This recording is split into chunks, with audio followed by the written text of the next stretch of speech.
Parents, the following program is intended for people over the age of 13. If your kids are younger than that, please use the YouTube Kids app.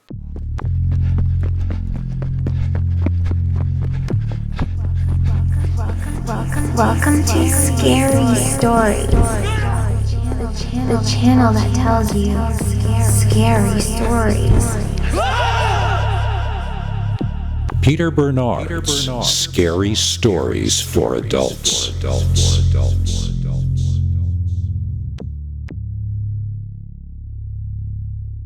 Welcome to Scary Stories NYC. I'm your old pal Bigfoot. Today we've got two all-new Dogman stories for you. The first one is about the scariest thing I've heard in quite some time. But first, I'd like to thank today's executive producer, Ignite Energy. Thanks, Ignite Energy. We couldn't do it without you. If any of you out there would like to be a Scary Stories executive producer and gain same-day access to over 7 hours of secret, uncensored, scary Dogman stories that we could never tell on this channel, just go over and join the very affordable paid subscribers club at peterbernard.com. And now, for our first story, which I think would give me a heart attack if it happened to me, but fortunately it didn't. It happened to the anonymous viewer from whose emails we adapted this tale, which we call Dogman Raced Me Through the Park. Dear Scary Stories NYC, we have a park near where I grew up that is so large and unmanicured that it might as well be a natural area. There's one road to drive through the place and one jogging or running path, and the rest is just nature.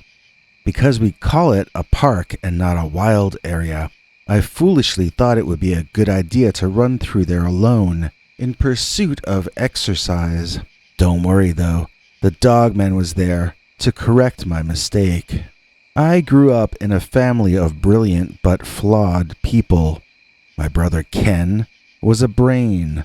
My sister Kathy was a natural athlete and class president. Both my parents worked for the government doing jobs they never explained clearly to us, probably because they weren't allowed to. Me, I got B's and C's in school. I wasn't a brain like my brother, and I was too skinny to be an athlete like my sister. I was just sort of average as I grew up, and in my family, average is unacceptable. I was looked down on by everyone, and even the servants made fun of me to my face, saying that if I had been born poor, I wouldn't have even been able to get a job as good as the ones they had serving me. Whereas nearly everyone in my social sphere was somewhat narcissistic with an overinflated image of themselves, I grew up constantly reminded that I was the most common of people, and that if I achieved success in life, it would be because one of my rich relatives gave me a handout. I had no perspective to judge the nasty things said about me, and I went through my young life apologizing and accepting all the criticisms of me on face value. Franz Kafka said that the black sheep of the family is the most loyal member of that family. If he is told that he is a failure, he will obediently go out and fail in order not to contradict what his family said about him. I was set up to fail pretty much from an early age, and I had no plans of bucking the life others had decided I should have. And then, I got assigned to take gym class in high school with Coach Sims. Don't worry, he didn't abuse me or anything. This isn't one of those kinds of stories. In fact, if it weren't for Coach Sims, I wouldn't even be telling you a story at all. He's the one who set things in motion for me to come face to face with the Dogman. Now, I'm not trying to say that the coach was a saint, or that he and I became best friends, or any of that phony Hollywood garbage. I'm just saying he was a conscientious gym teacher, and he actually wanted to leave each kid in a better place after taking gym with him than they had been in before taking gym with him. In short, he just did his job very well and very carefully, and in so doing, he completely changed my personal trajectory, mostly for the good. Coach Sims tested and timed us all doing different athletic things, and the thing I turned out to be best at was running. Coach Sims called each of us into his office at various points to talk to us individually. When he told me that the thing I was best at was track, he emphasized that he was not saying that I was good at track, or that I was fast, or that I had much endurance. He just wanted me to know that I was less bad at running than at everything else.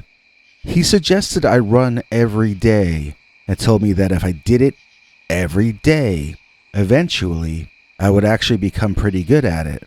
Eventually I might make the school track team, but I would really actually need to do it every day, and nobody could make the decision for that kind of commitment except for me, myself. This was like setting fireworks off in my brain. First of all, he said I might eventually become good at something, an idea that nobody in my family had ever allowed for or considered. And second, he was informing me that I was the one, the only one, who could decide if I was going to become successful at this endeavor. Not only had I never, ever thought of myself in that position before, I hadn't even known that I could ever find myself in the driver's seat of my own life. This was like my Christmas birthday anniversary. It was really the most important moment of my young life. I started running on the way home. I came to school early after that to run in the gym in the mornings before classes started. When the weather got warmer, I started thinking about local places I might be able to run outside. I was new at this and very Pollyanna about it. I wasn't thinking about logistics or safety when choosing places to run. The first path I took, I ended up running into a bad neighborhood and a bunch of people laughed at me for wearing my gym shorts and running down the block. I decided that the next time I would go run in nature. And that is how the Dogman came into this story. I went for a run through that big old so-called park that nobody has cared for in decades at least. It hadn't seemed so big when I strolled through it during a sunny day. Once I entered it in the dark, before dawn though, I began to wish I was back in the bad neighborhood having my scrawny legs laughed at again. Man, that forest feels like it consumes you, like it's wrapped entirely all around in every direction. The crickets and insects make so much sound. It's like multi-layered experimental music. And I started to think of how this is the ancient sound of nature. The dinosaurs were probably listening to almost exactly the same sounds of the insects chirping and buzzing as the dinosaurs ran along the same path before dawn, the same way I was doing. Somehow that thought, the idea of primitive prehistoric creatures once having run this exact same course, did not comfort me in any way. It made me feel even more closed in, surrounded, and claustrophobic.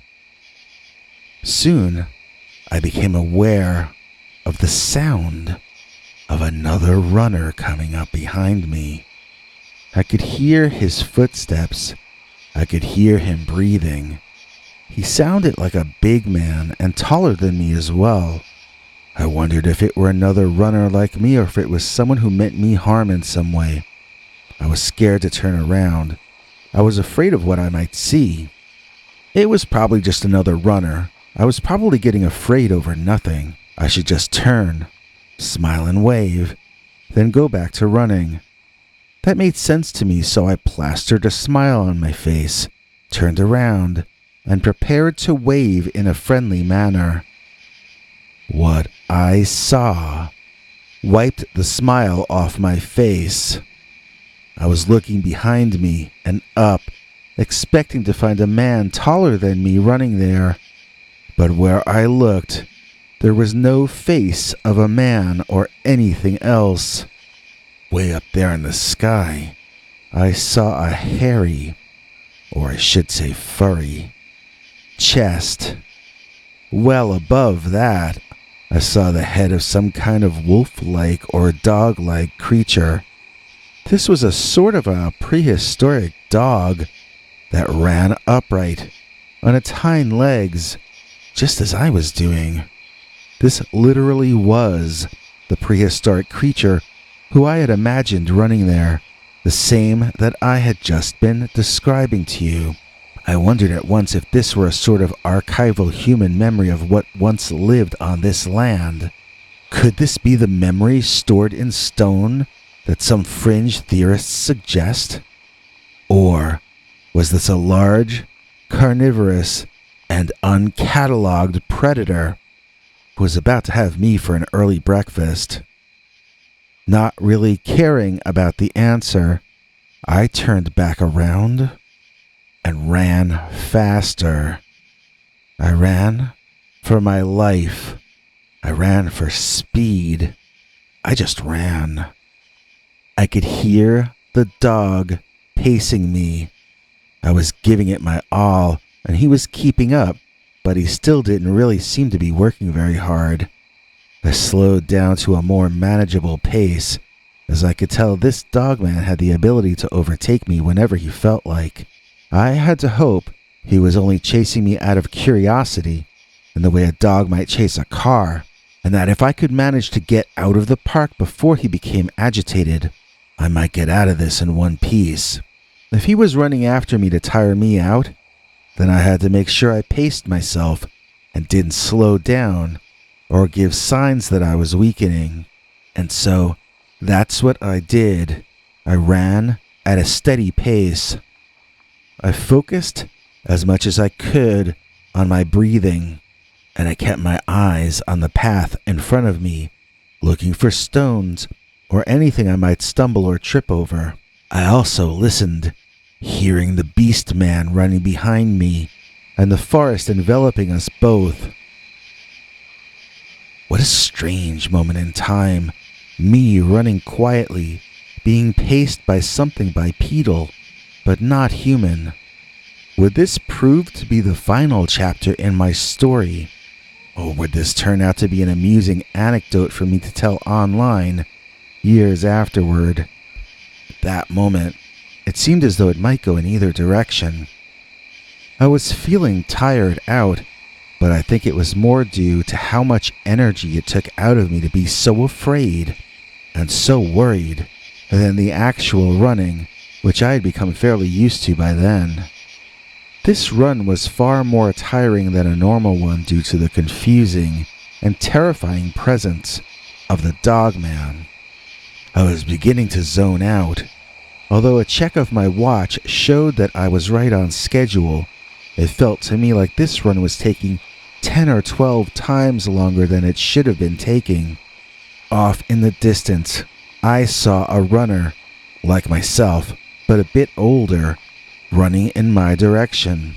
In my emotionally and physically overloaded state of confusion, I pitied the man and myself equally. First, he would see me. Then, he'd see the immense dog-headed man-beast pacing me. His eyes would widen in horror, and he would run back the other way. Poor man.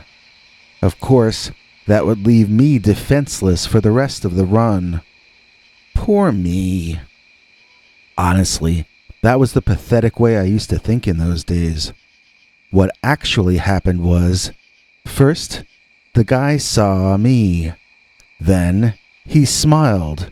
And then, he nodded a friendly greeting and continued running. Why hadn't he recoiled in shock from the giant Dogman pursuing me? I turned around and, sure enough, there was no Dogman or anyone or anything else there behind me. I tripped over my feet and managed to land on my hands and knees on the dirt path. The other runner came over to see if I was all right, but I found myself too winded to talk. I managed to get myself seated somewhat comfortably on the ground and made a sign to the man to please allow me to catch my breath. I took those few extra seconds to decide what I would tell him. A dog-headed man ran after me? I looked at the guy's face, and to me he looked like an accountant. Do accountants believe in werewolves, generally? Probably they don't. When I could speak, I started off stuttering and yammering about how someone dressed as either a bear or a wolf was chasing me. His eyes grew alarmed and he looked down the path in the direction I had come from. "You say he wore an animal mask?" he asked me while studying the trees in the distance with unease. "Mister," I answered, "he didn't just have the mask. He had the entire costume." We agreed, with a shudder, that some people are just sick, and he helped me to my feet. We ran back out of the park the way he came in, together, and that was the last time I ever ran in that place. The coach explained to me how to take laps around the school playground, and how many laps meant how much distance and so on.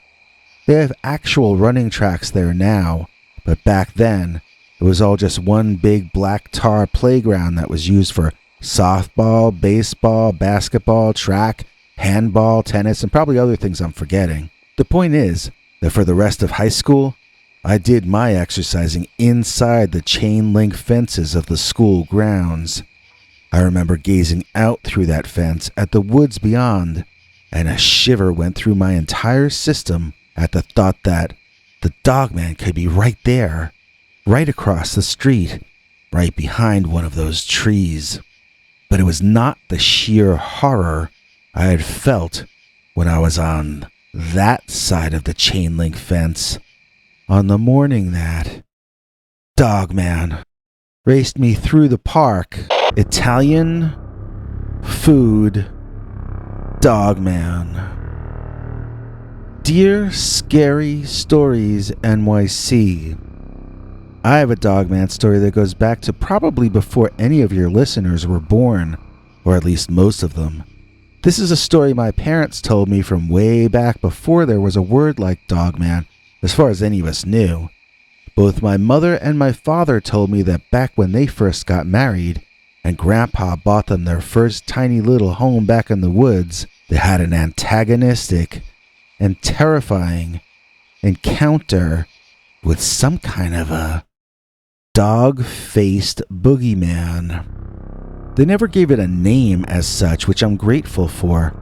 Instead, they just kept struggling to describe the thing over and over, and each time I felt a little bit closer to what they had actually seen.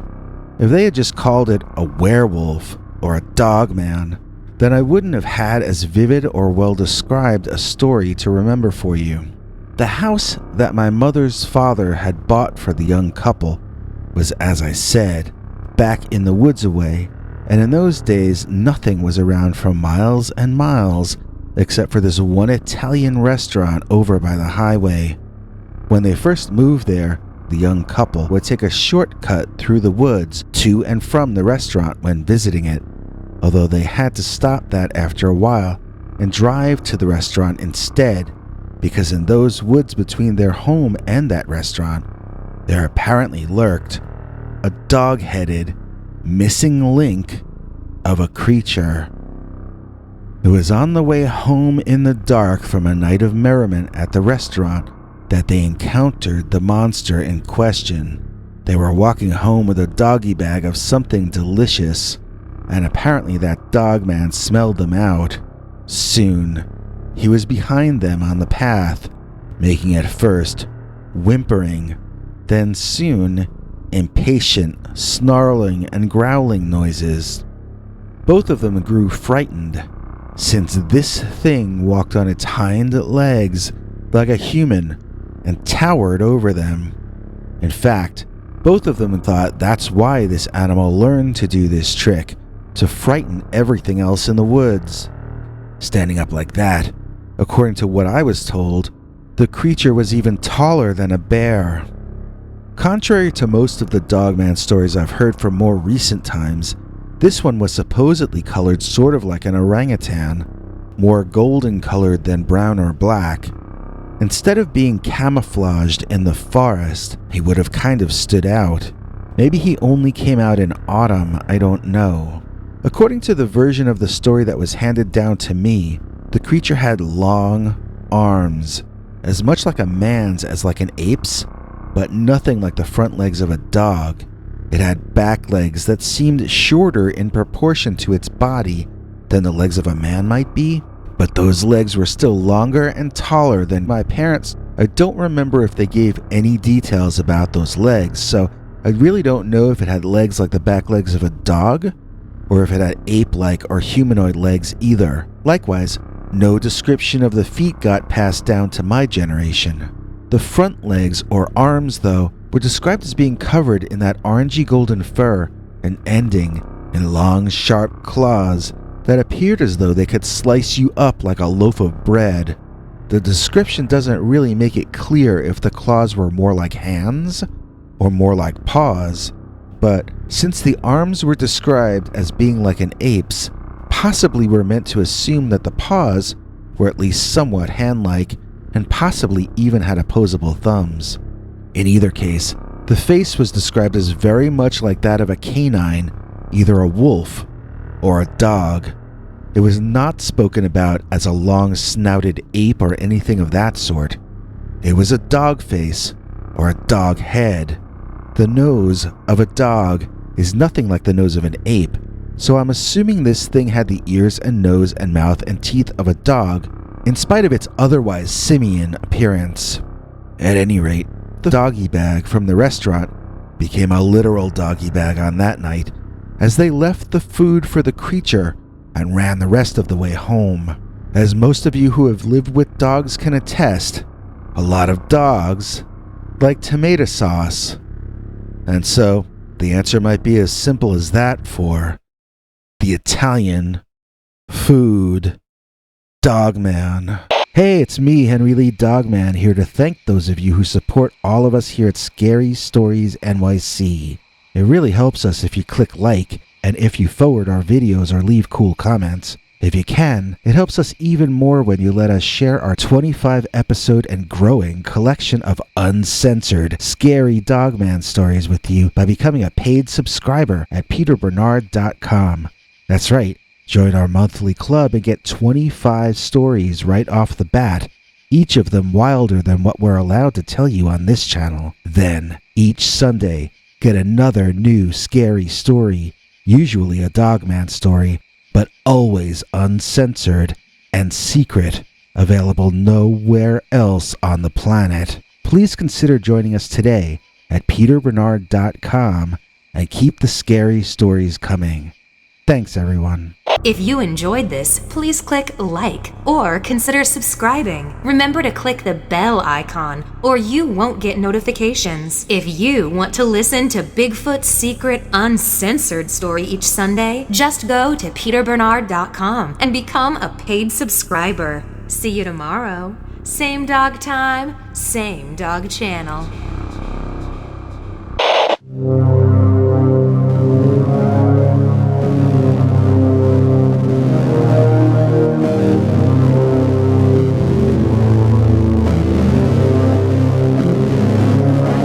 Come back for more scary stories.